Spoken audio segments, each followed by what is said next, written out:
Hey guys, welcome back to the channel. In today's video, I'm going to show you how to create and send an invoice in QuickBooks. Do you need to get paid faster? Let's create a professional invoice in QuickBooks and send it in under 2 minutes. First step is to open the invoice window. From your dashboard, click the New in the left-hand menu, and then select Invoice under the Customer section. Step 2 is to choose the customer.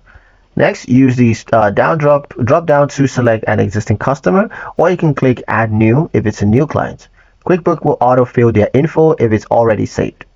Next step is to fill in the invoice detail. Invoice date, due date, product or service, quantity and rates, and as well, QuickBooks will automatically calculate the total by itself. Next is to add notes or terms. Use the message box for a personalized note like, thanks for business, pleasure doing business with you and all that.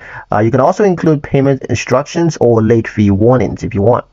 Step 5 is to attach files. Now this is optional, but you can attach receipts, images, or contacts by clicking the paperclip icon. Step 6 is to preview and send. Click Save and Send, and QuickBooks is going to give you an email preview. So edit the subject or message and then click Send and Close. The customer gets a professional looking invoice with a Pay Now button if you've set up online payments. And that's pretty much it for the video, guys. Hope you liked it. Hope you found the information here useful enough. If you did, like, share, and subscribe for more helpful tutorials. Thank you guys for watching, and we'll see you in the next one.